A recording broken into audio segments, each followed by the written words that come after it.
buen día tengan todos y bienvenidos una vez más. Como prometí, me he demorado un poco, pero bueno, la segunda parte de codificando los mensajes de la luz. Y esta vez sí vamos a hablar de la luz en su forma práctica, en cómo la vamos a aprovechar para nuestras fotos y videos.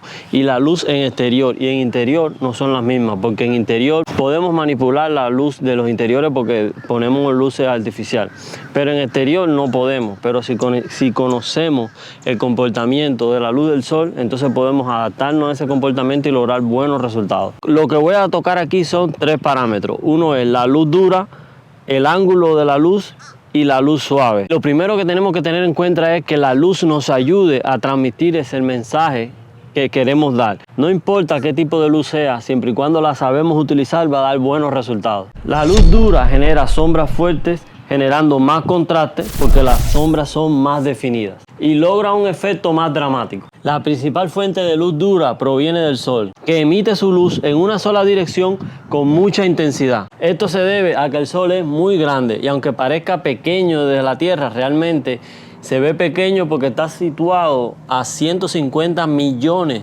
de kilómetros de distancia. Además, su ángulo de la luz varía a lo largo del día porque aunque parezca que el sol es el que se mueve, realmente lo que se mueve es la Tierra. Eso requeriría otra explicación, pero para no irnos de tema, las luces y las sombras van a ser bastante contrastadas porque es una luz bien dura que viene directamente con mucha potencia. Y los ángulos de esta luz dura son más interesantes porque las sombras pueden ser más alargadas como ven aquí. Pero eso sí va a depender del horario del día. Mientras más temprano las sombras son más largas porque el sol está a punto de salir y esto tenemos que evitar que sean las 12 del día porque realmente está bien arriba y prácticamente no proyecta sombra. Por eso debemos evitar las 12 del día. Así que debemos tratar de filmar entre las 7 o hacer una fotografía entre las 7 y las 9 o las 10, 11 de la mañana, porque a las 12 del día el sol estar en el centro ya no proyecta prácticamente sombra y entonces ya debemos optar por otra vía, no por la luz dura, sino por la sombra entonces suave que vamos a hablar posteriormente. La luz suave proviene de todas direcciones y anula toda la sombra, prácticamente no hay sombra y eso es lo que da una suavidad en la piel. Así que si quieres filmarte tú mismo y tener retratos tuyos, deberías elegir poner tu cara casi siempre en luz suave. Un ejemplo de luz suave sería un día nublado, con lo cual hoy no es el caso, pero podemos buscar también ponernos en un lugar donde la luz no nos incida directamente sobre nosotros, sino que la luz que esté en el piso rebote por todos lados, por el techo. Como ven aquí en el techo se ven los reflejos y esa luz empieza a rebotar indefinidamente y choca arriba de nosotros, pero de una forma suave.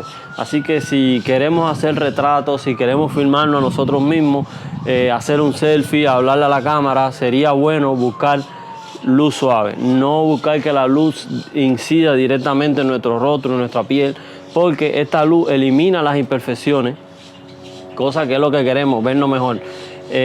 También podemos usar la luz dura en algunos casos, en dependencia del tipo de video que queramos hacer, pero lo normal o generalmente es buscar luz suave en caso de que querramos hablarle directamente a la cámara. El ángulo de la luz se refiere a la posición de la luz con respecto al sujeto. Esto nos permite saber la dirección de la luz y nos permite enfatizar en el sujeto la textura, el volumen o la saturación. El ángulo de la luz se divide en tres partes: luz frontal, luz de Rembrandt y luz lateral. Si usamos la luz del sol para iluminarnos de forma frontal, esto nos iluminará de forma uniforme y potenciará un poco más los colores, aunque como inconveniente nos quitará profundidad porque no generará prácticamente sombra, como ven aquí, o las sombras son muy pocas. El otro punto es la luz Rembrandt, relacionado con el ángulo, y es esta luz que te deja este cuadrito aquí. No sé si lo ven, que se hace se hace un triángulo aquí en esta parte de la mejilla. Se usa mucho en retratos clásicos y con esto tendremos volumen, textura y también preservamos el color. Y el otro tipo de ángulo sería la luz lateral.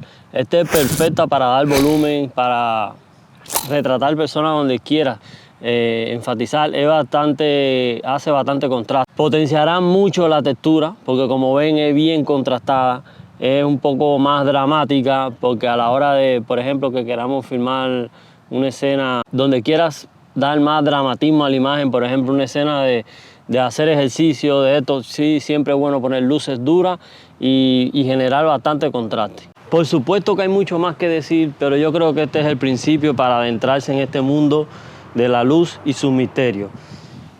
Si les gustó el video, una manito para arriba, suscríbase al canal si no lo ha hecho y nos vemos en el siguiente video. Chao.